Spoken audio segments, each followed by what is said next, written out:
Good evening, comrades. I'm Robert Adams. I'm the director of the Master of Science in Design Health program and director of the University of Michigan Initiative on Disability Studies. As is the custom of our people, I'd like to acknowledge the space where we are this evening on the eve of All Hallows, Dia los de Muertos, and thanks to our co-sponsors, including the University of Michigan Biosciences Initiative, Taubman College, especially the Dean's Office, and many thanks to Katie Cole, and with technical support from our industry partners at Fisher Scientific. I'd like to welcome visitors, students and staff from the Stamp School of Art and Design, University of Michigan Synthetic Biology Team, and Neuroscience Student Association, and to extend an invitation to everyone here to join a special workshop tomorrow, Soft Drawing, in Taubman Commons from 1:30 to 3:30 with our guest, Dr. Rachel Armstrong. It's Halloween and Day of the Dead, and appropriately, this hands-on workshop locates the deep structure of science in alchemy and mythology. This year, I have the pleasure of working with an amazing group of students from the Master of Science program in Design and Health, and also thesis students in the architecture program in a project called Submethod. Submethod cares for health as an intricate form of cultural production that seeps into every aspect of our lives. It locates the ways architecture communicates livability, animation, and urban vitality. It has been a profoundly traumatic couple of weeks in the United States, where the survivability of life seems tenuous at times, and this gives me tremendous pause.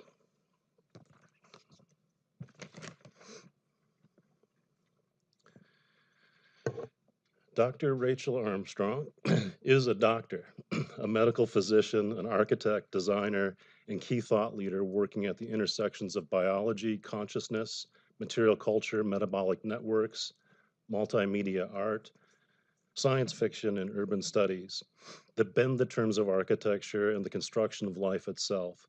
Her recently published book, which is here, Soft Living Architecture, an Alternative View of Bio-Informed Practice, will introduce you to key phrases such as the architecture of wetness, biofilms in the building as biome, Cthulhian monsters, living technologies, proto-pearls, and one of my favorites, scrying, the divine practice of futurecraft through the interpretation of symbols reflected in black mirrors or crystal balls. Dr. Armstrong is a professor of experimental architecture at Newcastle University and the metabolism lead within the Living Architecture Systems Group, and more recently coordinator of the Horizon 2020 Future Emerging Technologies Open Award for the Living Architecture Project. Numerous architects, scientists, and organizations seek out Dr. Armstrong's expertise because she works on the complex issues facing 21st century life and has developed equally complex methodologies that connect diverse disciplines, industries, and modes of research. The work investigates the parameters of life that desimplify the project of architectural representation through the fluid manipulation of activated gels, droplets, and bioreactor systems. This practice of Dr. Armstrong's decenters the optics of digital objects through augmented materiality, the coalescence of soft fields that embrace the strange anomalies of the living world. Speaking on soft spaces, designing with metabolism, live from Taubman College, yet far from equilibrium, please welcome Dr. Armstrong. And also, I just want to say that in this presentation, I will be reading quite a few quotes from other works. And the reason for doing this is because I really want to share the depth and breadth of disciplinarity that starts to inform, let's call it a complex 21st century practice of thinking through and with the living realm. and with questions, deep philosophical and political questions about the nature of life. And for those that don't think that biology is not a political project, it very much is. And I think it's a really important time, as Robert mentioned right at the beginning of this, of the introduction, to recenter ourselves about what it is that we have in common with the living world and where the intersections of our practice might lie. So I'm going to start off with two quotes, which I'm going to run on from each other. The first from Artaud, and the second from a book that I'll be mentioning quite a lot all the way through. So anybody who hasn't read William Bryant Logan's Dirt, the Ecstatic Skin of the Earth, it's one of my favorite books. It's a beautiful compilation of poetic and scientifically deep essays about the soil. When we speak the word life, it must be understood we are not referring to life as we know it from its surface of fact, but that fragile, fluctuating center which forms never reach. And if there is still one hellish, truly accursed thing in our time, it is our artistic dallying with forms. Instead of being like victims burnt at the stake, signaling through the flames. And the second quote, all that is living burns. This is the fundamental fact of nature. And what Logan's referring here is, so William Bryant Logan is a practicing Christian, and he, early on in the book, has a revelation as to what the meaning of the burning bush is. How can something be ignited and not consumed by the fire of its burning? And he says that his revelation was this is metabolism. That so what God was revealing to Moses in the burning bush was the truth of metabolism, that all of us inside of us burn the substance of the world, but are not ultimately consumed by it. And I think it's from that sense of interiority and the connectedness, both to what we might describe as the outside of ourselves and environment, that I really want to start to address some of the questions of this talk. So really what we're trying to do here is to distill the concepts, materials, methods, technical apparatuses, prototypes, and installations that increase our capacity to start to prototype to functionality, more symbiotic ways of working with the natural world, and construct our buildings, landscapes, and spaces, living spaces, as the synthesis of new design practices through prototyping soft forms of living architecture. Now, whilst this does not propose to solve our present ecocide, what it does do is it aims to increase the portfolio for working more symbiotically with the natural world, where one day, perhaps, the construction of a building might actually increase the fertility and livability of our world rather than diminish it.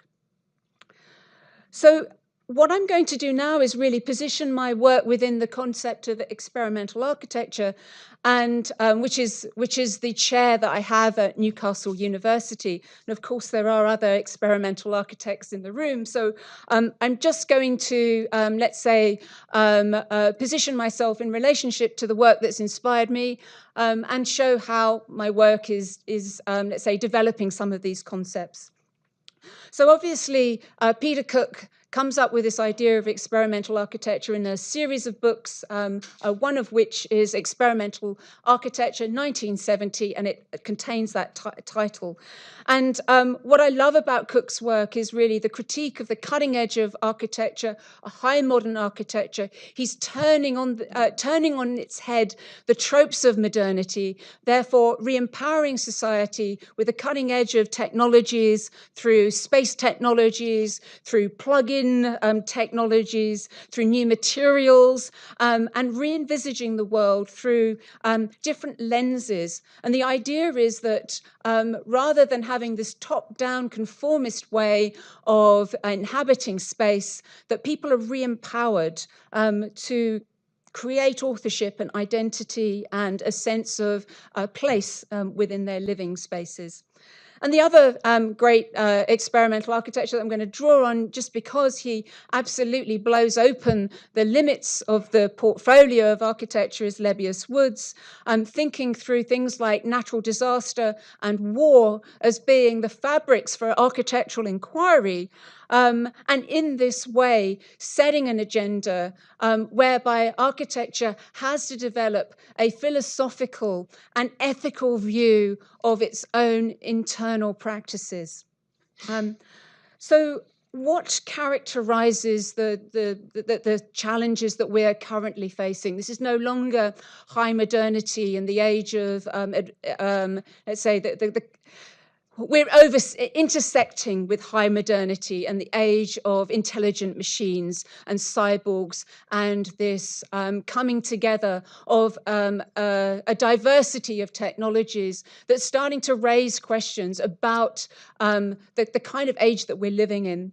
And one of the terms that we're using for this is really the idea of the wicked challenge. And so my work starts to enter into this space to think about whether the tools and technologies that we're using within the discourse of architecture are suitable for addressing the wicked challenges of our days. And so I am interested in drawing on the deep relationship of life and matter that underpins some of these challenges through Latour's geostories, which refers not to just the stories that humans tell about the world, but refers to the implosion of the categories of the semiotic and the material, the sign and the thing in itself, history and geology. I'm also interested in Haraway and Heidegger's notion of worlding. I'm interested in straying into terrains that are not normally addressed by formal architecture practices. And I'm not interested in the reducibility or the problem solving of architecture, but in how we can engage the complexity of the world by, as in Donna Haraway's words, staying with the trouble. How can we keep that richness and enchantment that the world provides us through acts of design? And so we need to develop ways of working with spaces and the complexity of materials and the processes of life in ways that we may even lack the capacity to control and sometimes even describe. And particularly, I think, at the core of what we're trying to do in experimental architecture at Newcastle University is really to enter into a practice beyond architecture, that of worlding, where architecture does not end at the boundary of a building or a building facade. It does not end at the edges of a landscape or a viewable scene or vista. It does not end at the edge of the world's atmosphere. It penetrates all these spaces. It permeates and connects. It digs deep down into the invisible realms. It works at multiple scales. It is the stuff that supports us here. It forms an infrastructure of existence. And so I think that we need to start to think about the kinds of phrases and words and concepts that we're starting to invite into our design work. And I think as well, just because we're going to be digging into this concept quite a lot in this talk, we need to think about the stories that are not told by humans, the multiple acts of synthesis that have made the world livable today, and trying to see and connect with those spaces beyond time. There's no way that we can actually directly encounter them. How do we even start to have a conversation with these concepts? So what I want to say is that a new kind of knowing is needed for a 21st century practice of architecture that engages the senses. It doesn't banish them along with the Enlightenment tropes, so that we can feel immersed in and still sense our world. Although we will work with symbols and abstractions, they do not become the entire portfolio for our practice, but rather think of complex ways of synthesizing things, inhabiting and immersing ourselves in spaces which may not be predictable and capable of surprising us.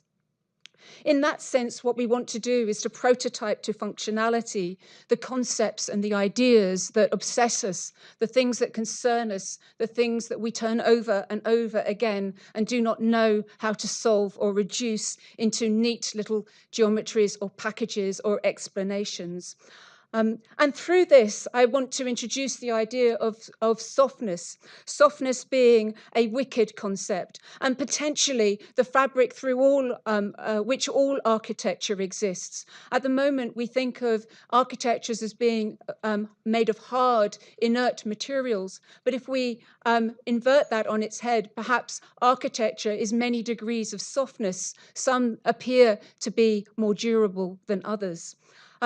And there's a reason for working with the softness, and that is to create the counterpoint through which we can start to have new discourses about design and space.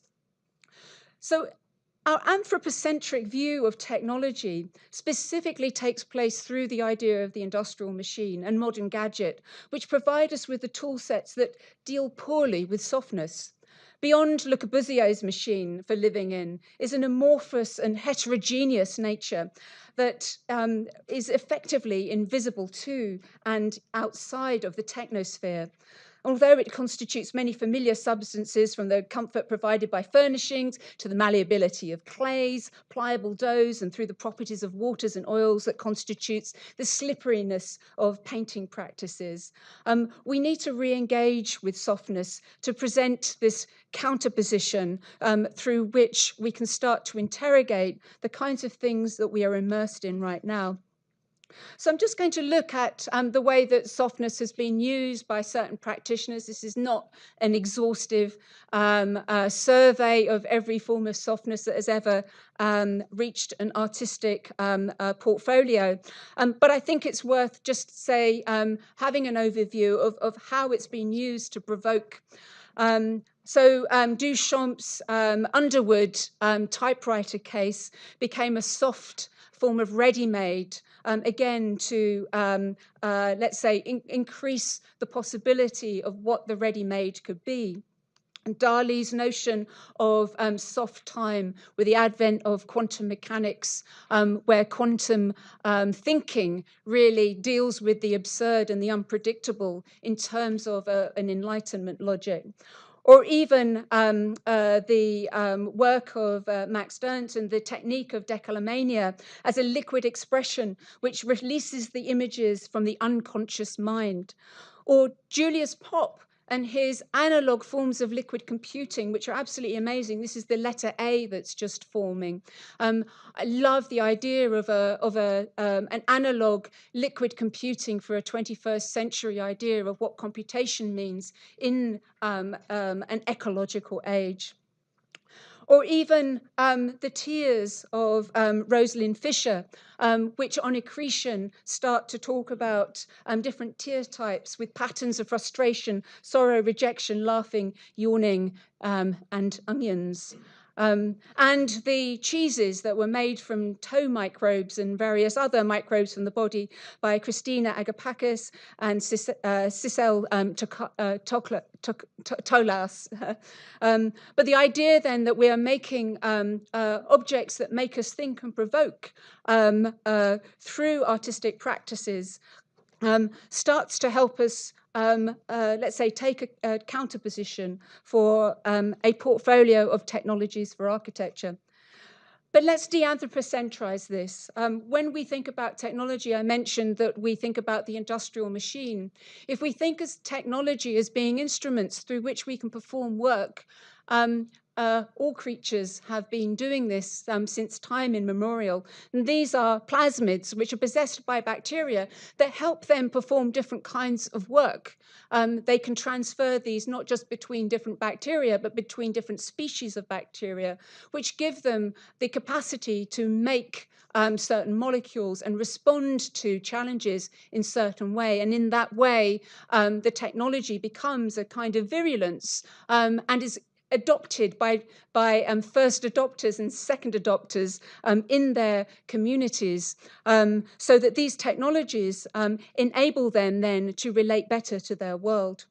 And I think it's really important to think maybe more broadly about what technology is, and the fact that our technologies can become interiorized as they are in bacteria. Because, of course, in the early 90s, Donna Haraway was talking about the cyborg and how the boundaries between organism, technology, and animal are appreciably being confused and infused with each other.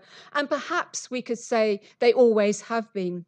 The other thing to note, I think, would be Kurt van Mensvoort's work on next nature, through which our idea about technology becomes naturalized as we adopt it into our culture. So that, for example, some of us may have different views on whether a garden is a technology or not. And of course, this is really leading to the idea that effectively a soft attitude, softness becomes the fabric through which we can start to have a complex engagement of life with life. It's part of the organic world which is rich with agile materials, dissolving surfaces, mutating bodies, voluptuous geometries, and these define notions of a fixed geometric order and understanding of the world. It's more than an attitude. It sets the scene for differentiation, maturation, and importantly, decay. So that time is stored in and emitted by matter, rather than matter being buried in and propagated by time. It is no accident that the first bodies existed in soft liquid media. Non-humans have used these technologies of softness which have shaped deep evolutionary history. They have formed and still form a fundamental transformational framework for Darwinian evolution, when the first creatures fashioned their lives through a dance between interfaces and were essential in making the transition from the land to the ground. So as Bryant Logan observes, the sea was a protosoil, where earth, air, water, and the solar fire met for the first time. It was an inverse soil, you might say, with a liquid element providing the matrix for the mineral salts and for dissolved gases, a role that the mineral elements would later come to play. But from a certain point of view, all Earth's later history is a consequence of that first mixing. In that sense, life is the story of bodies that learned to contain the sea. So the first creatures are likely to have evolved under conditions something maybe like Darwin's warm little pond. That's certainly a theory that is supported by modern science, as well as in spaces that exist without sunlight around the geothermal vault of the abyss. And in these liquid realms, softness defines their relationship with other substrates. In these realms, it delineated interfaces like bubbles for gases and membranes for cells, through which these early forms of life could metabolize the world. Through softness, the cycles of life and death can be linked, and that is something that is cleaved in half by modernity. Modernity does not link the processes of life to those of decay. The processes of decay, the production of compost, is just as, if not as more complex than the processes of life. We cannot make the processes of compost artificially any more than we can make the processes of life. And it is this cleaving of those two integrated cycles that allow the regeneration and renewal of the world as a seamless, ongoing corkscrew of events that lead to change and the different progression of bodies that we recognize on the planet today. So I think that the other important thing about the process of decay is where once firm yet penetrable bodies become infiltrated by others. And here I want to just read a couple of extracts from Reza Negrestani's Cyclonopedia, Complicity with Anonymous Materials, because he lays bare this exquisite complexity of softness in the decomposition process as a political and material act that offers an alternative form of technology. And again, I'm using that term in its broadest sense, a way of performing work, the work of regeneration in this case, that ultimately speaks to organic coherence and potency. For decay, softening and disintegration coincide as formation is taken over by poromechanics. In poromechanical events, the hard exists through the soft. Decay's line of initiation corresponds to that of chemistry, from the inside to the outside, from hard and rigidly connected components to soft parts. Chemistry starts from within, but its existence is registered on the surface. Ontology is, so to speak, merely a superficial symptom of chemistry. Decay extorts softness from the hard, making the hard an infested factory for breeding a softness which again is anonymous, even to the formlessness of matter. The softness of decay is a production of its irony. And this is another very interesting and provocative extract. The disintegration introduced to an object by rotting processes is not a regular disintegration, as of separation into component parts, fragments, or constitutive atoms.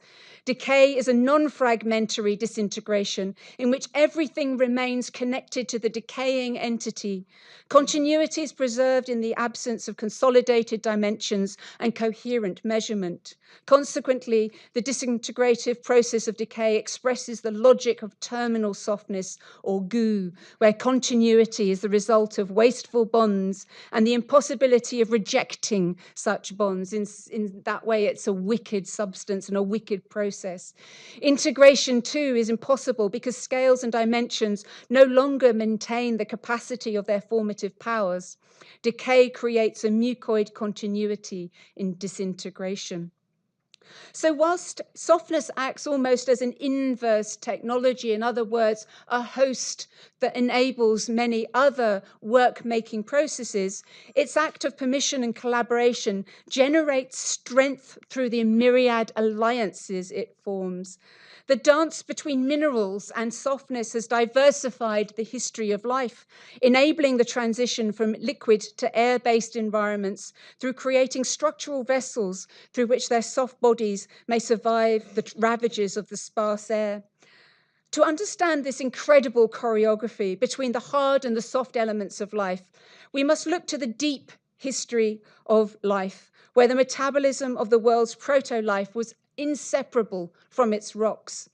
According to Ben McFarlane in A World from Dust, How the Periodic Table has shaped life, he notes, Hazen's big 6 elements of geology, oxygen, calcium, silicon, iron, aluminium, magnesium, are the elements found in most rocks.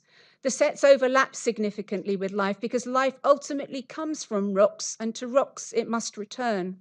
Over the past 5 billion years, the number of possible minerals from a few hundred species has been increased to more than 4,000 today.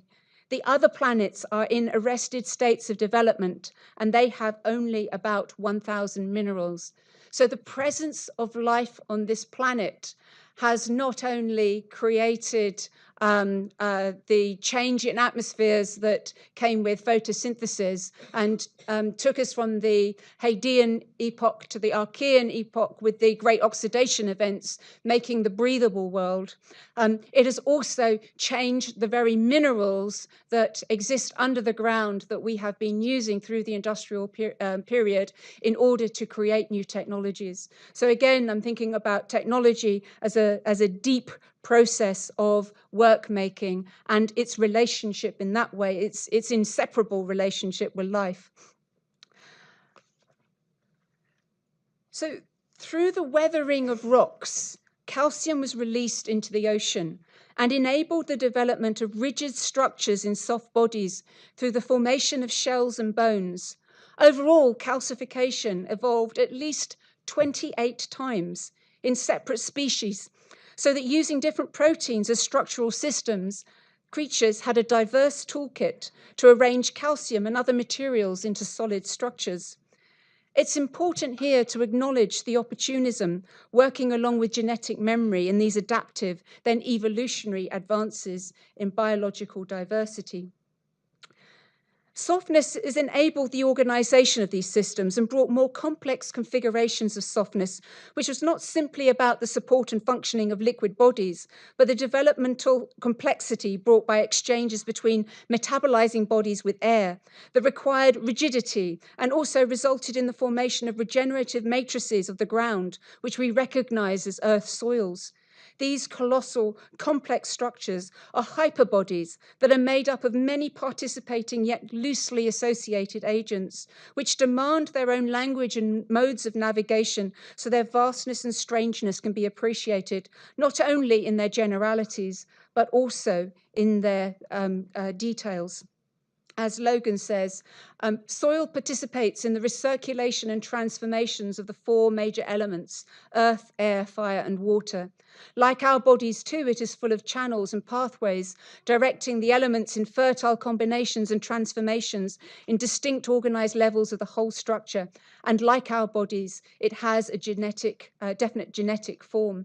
What he's referring to there is something that he calls the clay code, so that rather than, let's say, arranged in binary pairs that are tightly wrapped away in a helical form, the clay code is a fabric of ionic and mineral forces that have a highly complex topology, and therefore many more computations and permutations for holding molecules so that they can work together.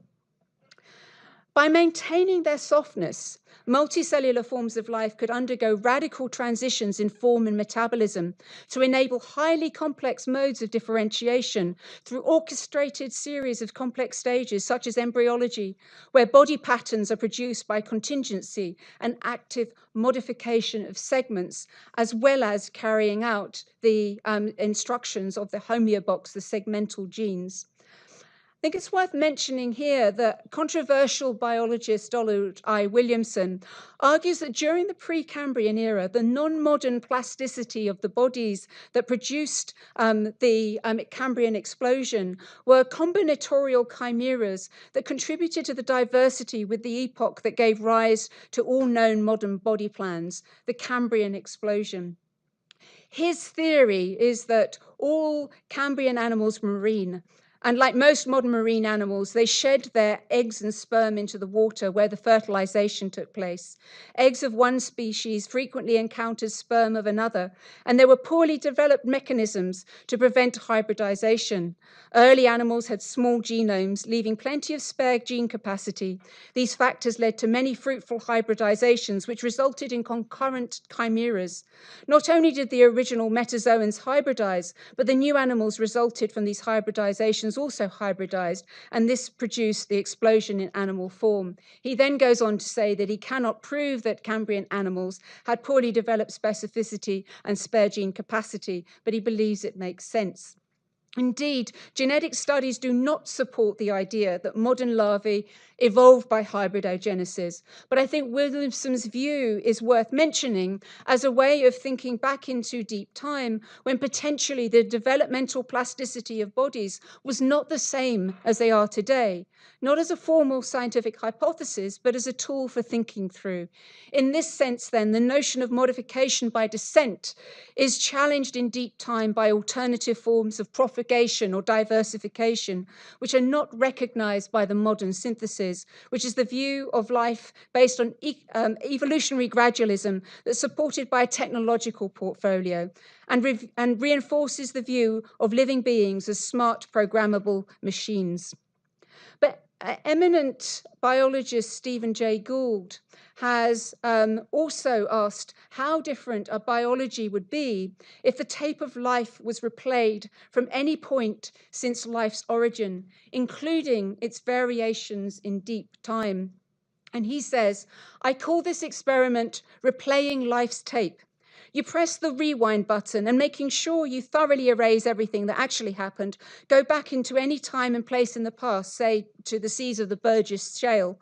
Then let the tape run again and see if the repetition looks at all like the original. If each replay resembles life's actual pathway, then we must conclude that what really happened pretty much had to occur. But suppose that all the experimental variations or versions all yield sensible results strikingly different from the actual history of life. So replaying the tape of life seeks to establish how far biology is determined by its genetics and which are the modern markers of biological truths. And his thought experiments proposes that if the nature of a creature is established by the genes, then no matter what circumstances occur, organisms will always evolve in more or less the same way. Alternatively, if the tape is replayed where the environment plays a significant role in biological development, then even small changes in circumstances may alter creatures to the point where they're unrecognizable to us today. But whilst there are certain characteristics of things that are highly conserved in genetic codes, like homeoboxes, and in this slide, the mouse Dumbo gene is responsible for hearing and eye development, environmental factors do play a significant role in evolutionary processes. This raises the possibility of parallel modes of development which deviate from recognized biological trajectories through the fundamental softness of the bodies they work upon. But Gould's proposition goes back as far as the emergence of biology itself. And these alternative courses are more likely to have risen around the time that biology itself emerged. Recent phylogenetic analysis of ubiquitous and presumed to be vertically inherited core genes suggest that there might in fact be only two primary domains of life, bacteria and archaea, with the eukaryotes having emerged from the latter.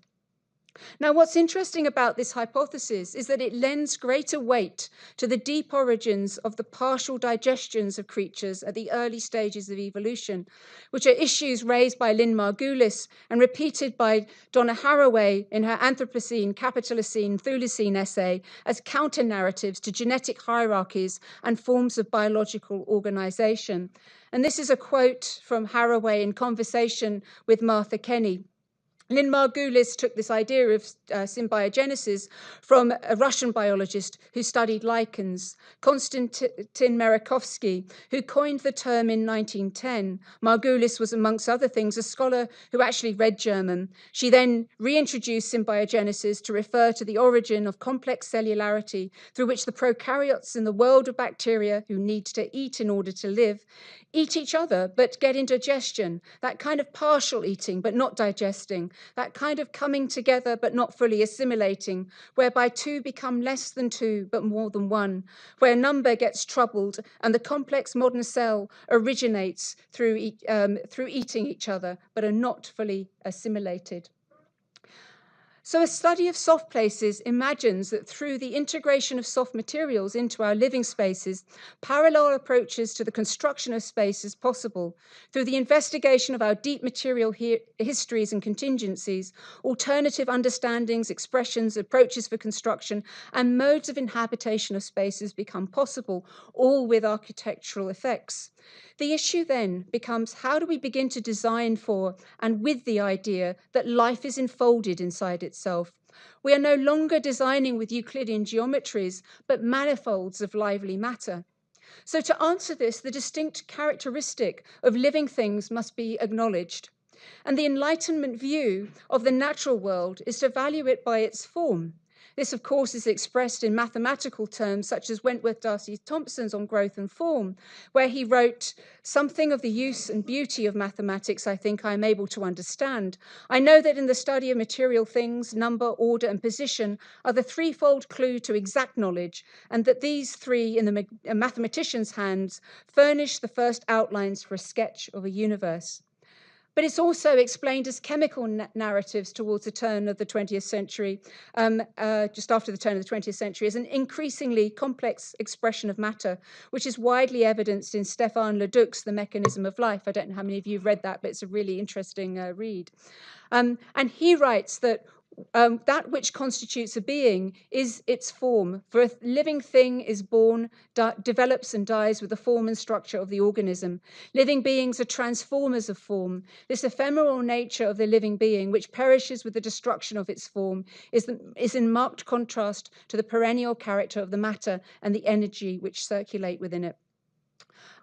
So essentially, he starts to look at the properties of liquids as being the vectors of this transformation, looking at that transposition between sols and gels. And he believes that biology is just really a branch of chemistry of liquids. And he comes up with this idea of synthetic biology as being a more higher evolved idea of chemistry than synthetic chemistry. And so he starts to think of biology as being produced by molecular forces brought into play by solution, osmosis, diffusion, cohesion, and crystallization. But over the course of the 20th century, debates began to move towards the idea of crystals as being the best organizing structures capable of orchestrating the building blocks of life, where the process of crystallization in nature is the nearest analog to the formation of cells, according to Scott F. Gilbert. And he writes that biology evolved two traditional approaches to characterize the physical basis of life. In each, the natural order of rank is the reverse of the other. The first tradition emphasizes the phenomena of growth and replication as the major vital characteristics. Organisms are seen to increase in size and numbers and are thus akin to crystals. The second perspective focuses on metabolism as life's prime requisite, whereby an organism retains its form and individuality despite the constant changing of its component parts. In this respect, living beings resemble waves of whirlpools. These alternative crystalline and fluid models of organisms have interacted with each other for the past 100 years. So with the discovery of the crystalline structure of DNA through X-ray diffraction by Rosalind Franklin's iconic photograph, the helical nature of the molecule was established, which created the framework for the present gene-first theories. And all of these perspectives assume that matter is inert and an external organizing system, genetic programming specifically, is imposed on it, which makes it lively. However, life exists at far from equilibrium states and follows meandering pathways of organization that seek strategies of disobedience and move in directions that avoid thermodynamic efficiency and equilibrium's death drive, something that was noted by Erwin Schrödinger. And these are at the heart, these ideas of efficiency and obedience are at the heart of the Enlightenment narratives. So at non-equilibrium states, a different kind of configuration than stable geometries becomes possible and can be observed in cellular structures such as endoplasmic reticulum, which is strung with entwined tongues of soft vermicular scaffoldings. We can start to see the structure of this behavior really by looking at simple matter at far from equilibrium states, which is what I was starting to do with the protocell experiments that I was working with, where a simple metabolism taking very concentrated sodium hydroxide, 3 molar sodium hydroxide, and dropping it into a field of olive oil, extra virgin olive oil, and then watching the metabolism change the physical characteristics of the droplets so that the surface tension changes created self-movement in the droplets. But also you see other forms of organization which aren't easily reducible to simple explanations of cause and effect. And even when I looked at some of this some of the landscapes in molecular detail, it's impossible to see exactly what the attractant that is seemingly present in orchestrating some of these complex movements in a process that is simply making soap. Where do they come from? This is what I mean by when things are far from equilibrium, they don't easily reduce down into the geometric narratives that we've used to frame many of the developmental histories of the living world. More recently, we've had some really interesting scientists like Victor Di Lorenzo from the Spanish National Research Center for Biotechnology, proposing that in this age where we're using biotechnology and our understanding of chemistries to look at the living world, we're actually starting to look at a new age beyond genes and towards the idea of metabolic landscapes in which acts of biology become configured.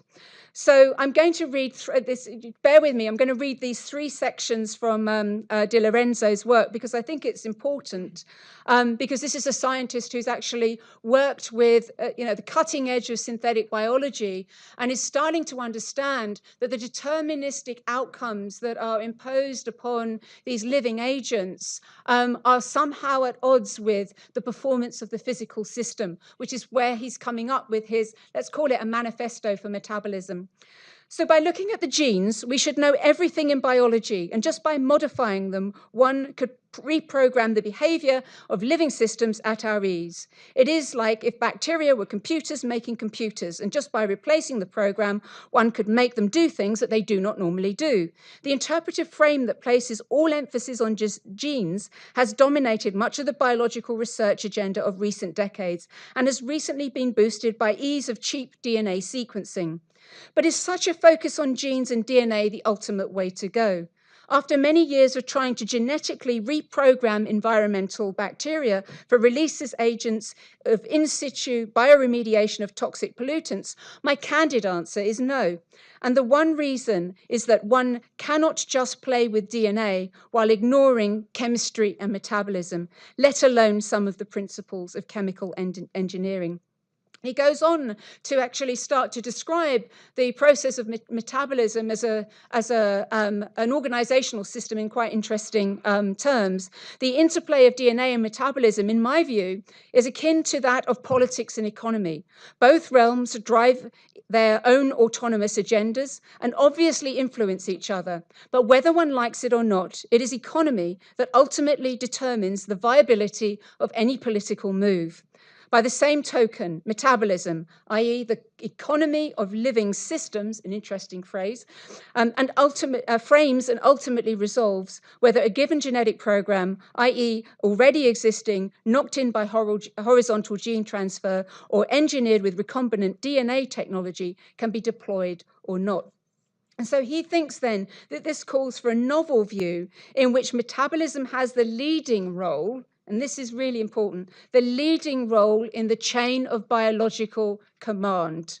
This is absolutely challenging what we would call the central dogma of synthetic biology, and opposite to the standard direction of information flow in the canonical central dogma. So the onset of synthetic biology opens a different perspective by leaving aside the question about the evolutionary origin of biological phenomena and focusing instead on the relational logic and the material properties of the corresponding components that make biological systems work as they do.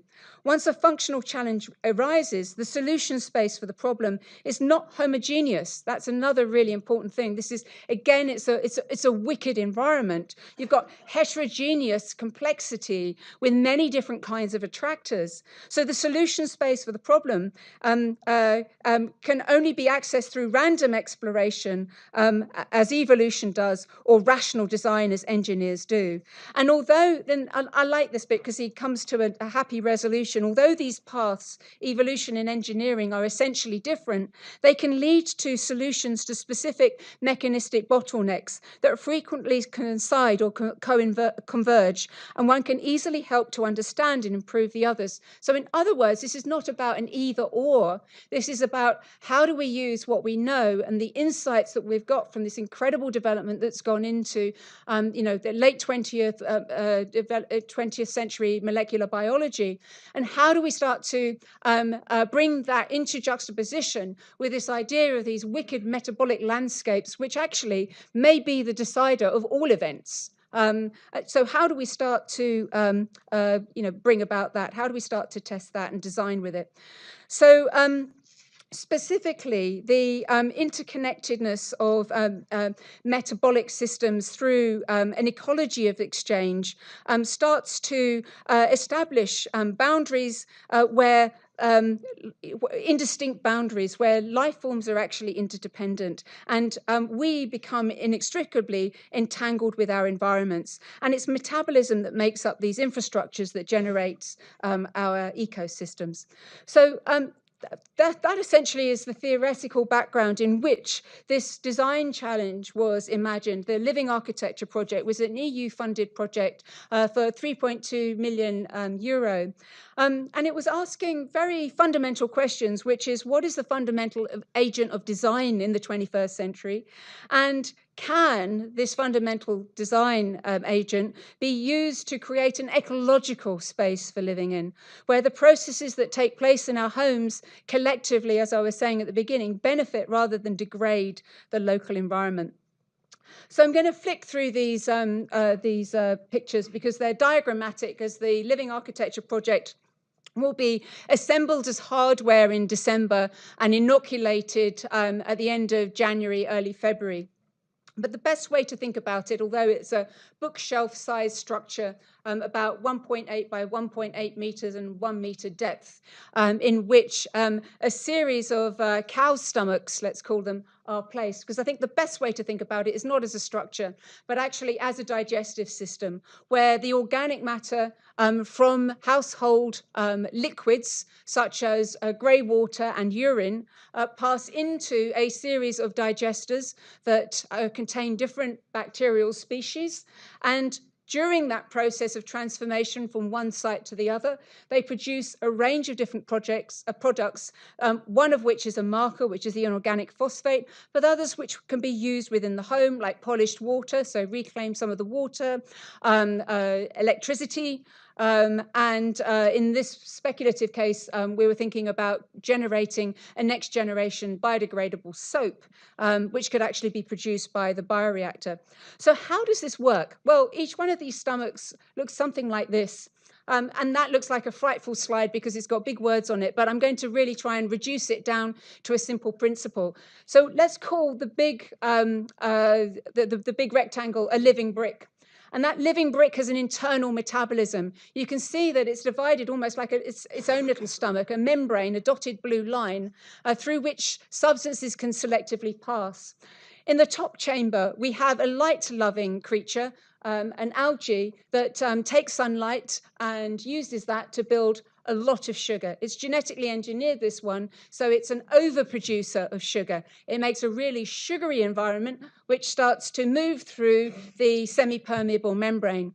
When it does so, it enriches the lower chamber, and this is the really clever bit, which is a Spanish National Center for Science designed, and that is that the E. coli and the Pseudomonas do not normally form a biofilm together, but give them enough sugar, and they will. So in other words, this living brick is not designing individual bacteria. It is designing at scale to the scale of biofilms.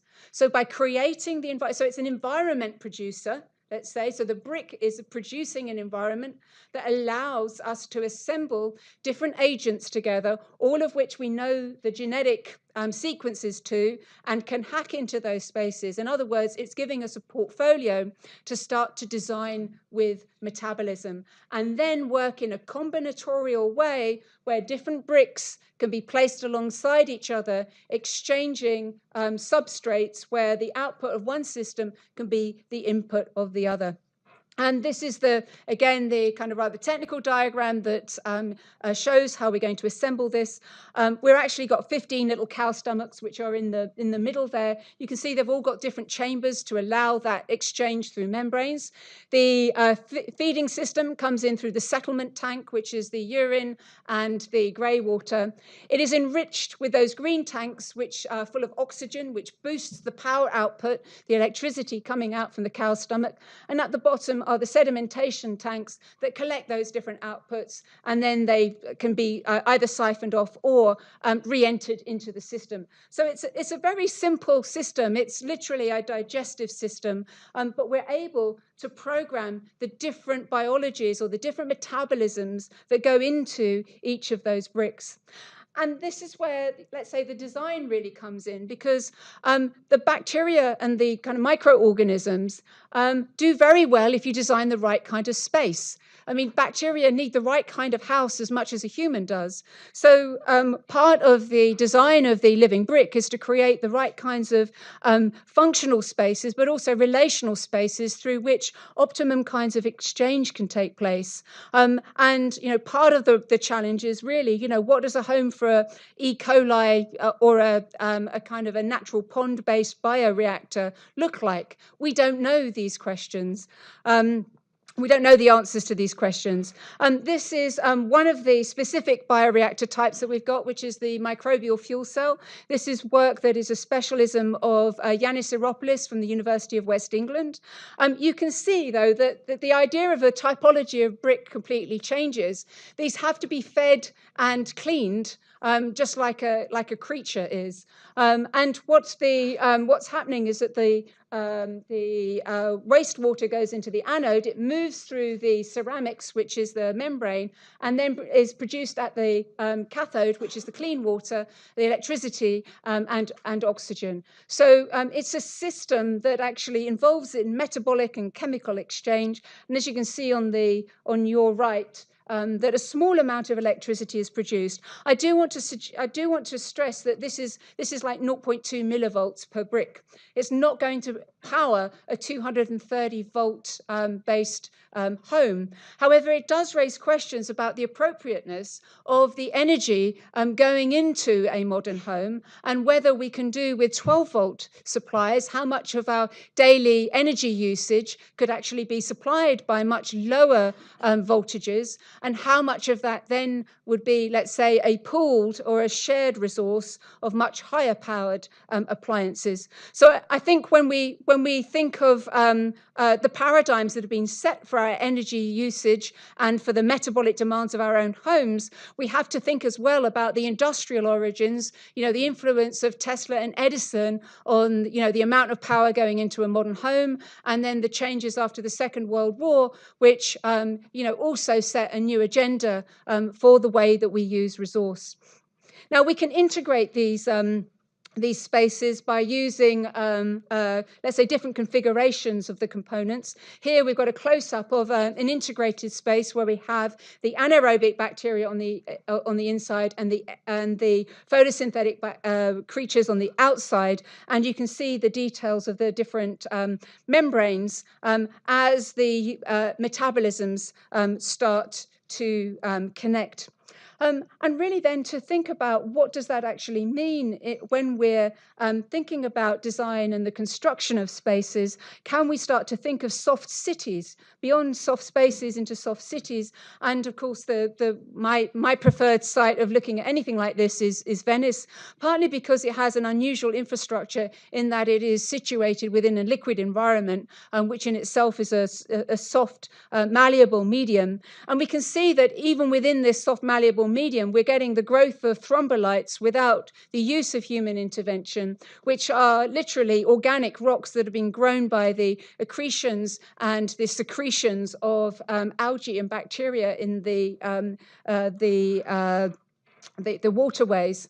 And so one of the things we were thinking about is what would a computational system look like if we were going to orchestrate those exchanges. And so looking to the influences of analog computing, not as a way of thinking about forms of representation, but actually thinking about what are the relational systems that allow us to compute without representation. In other words, what Alan Turing was asking, what is nature's computation? And if we think of the molecular properties, we go right back to the beginning of the talk when we're looking at the synthetic capabilities of the atoms of this world and the relational systems that exist in mineral and organic exchanges.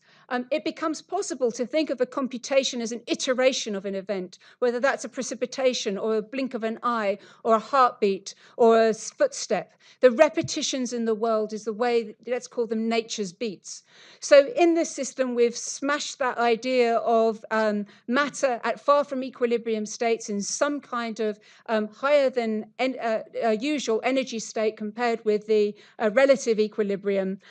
Can we use the power of that matter to create a system of computation. Here we've brought them together with the idea of the computational cards that were used for lace making, the punch cards, and trying to figure out how we might use rods of metal and different substances, the chemistries leached by actual physical structures, to try to bring a computational element to shaping space.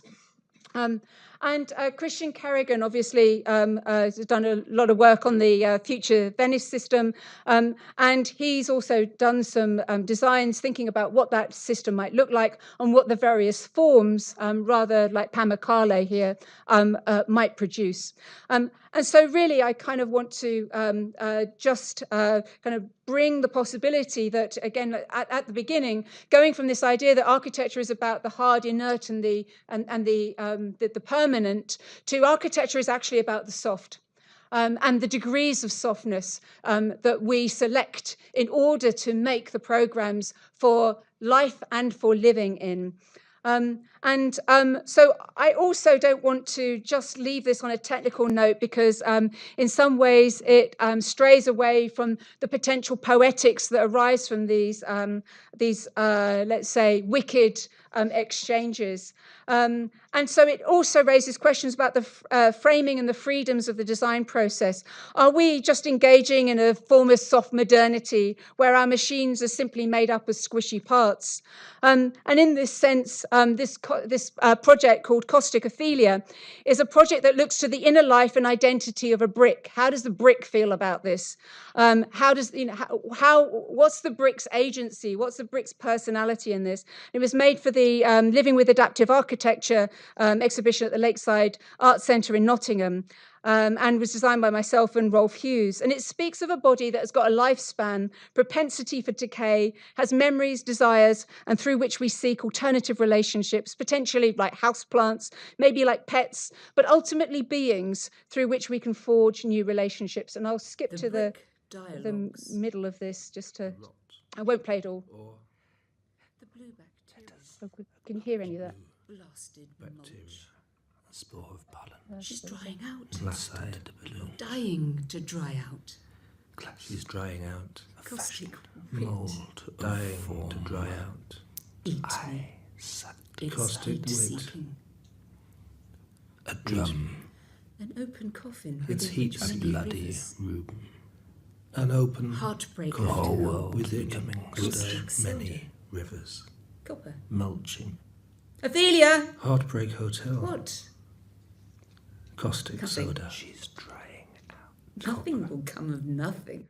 So that's just a section, because I know it's late in the day, but the idea that one can stand inside, de-anthropocentrize, de-technologize the idea of an anthropocentric technology, and start to inhabit spaces that are in themselves responsive and shaped by their environments and their inhabitants.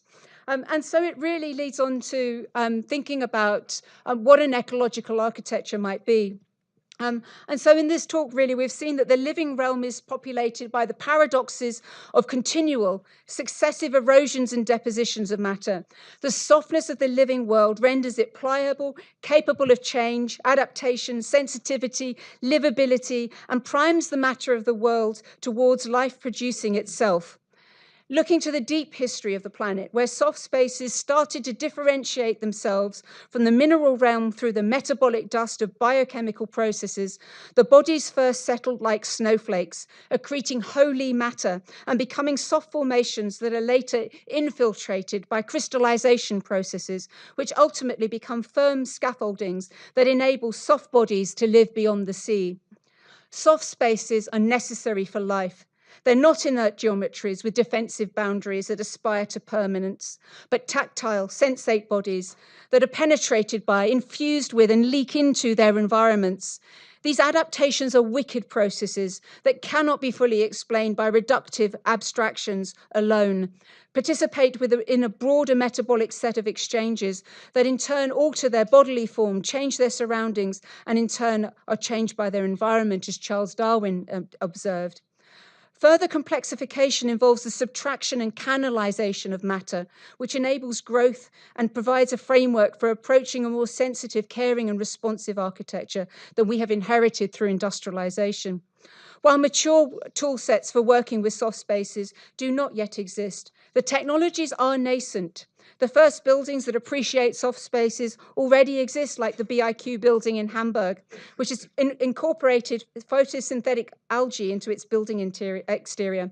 Operating through the solar thermal process, they reduce passive heating of buildings in summer, and in addition, the work of bacteriologists like Bonnie Bassler are deciphering the languages of bacteria and opening up new possibilities for design, mirroring the start of the Industrial Revolution, where dovetail joints were used to construct iron bridges. Until we figured out how to exploit the tensile strengths of this material, new tools within old frameworks will be used to generate hybrid spaces that, with persistence and ongoing interrogation, will reach maturity.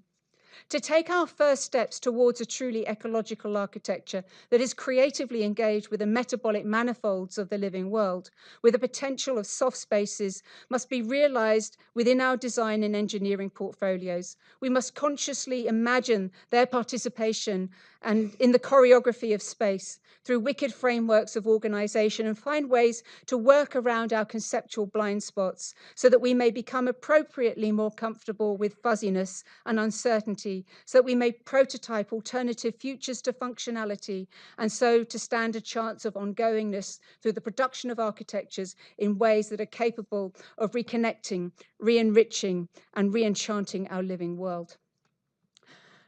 So I'm just going to explain this, though that was the why. Tomorrow we'll be holding a workshop. It's an open invitation, I understand.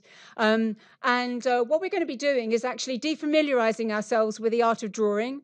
We'll be using liquids only, but those liquids will be able to transform each other depending on how they are placed in relationship to each other. So in some ways, we can think of it as being a mini origins of life experiment. We're using some complex materials like ink, which we don't know the entire chemistry of. And so then when they come across aggressive agents like sodium hydroxide, their transformations will surprise us. In other aspects, we will also see things that we are more conversant with, like the transformation of things like copper sulfate and calcium chloride in the presence of alkali. But essentially, the idea is that we're working with dynamic bodies so that when we place these alkalis in oil, they start to do the protocell thing, start to dissipate, move, and form an agency of themselves. So in some ways, it's really about defamiliarizing ourselves with the tools of design and thinking more ecologically about how we work with heterogeneous agents that we're not entirely in control of. So thank you very much, and thank you for the invitation.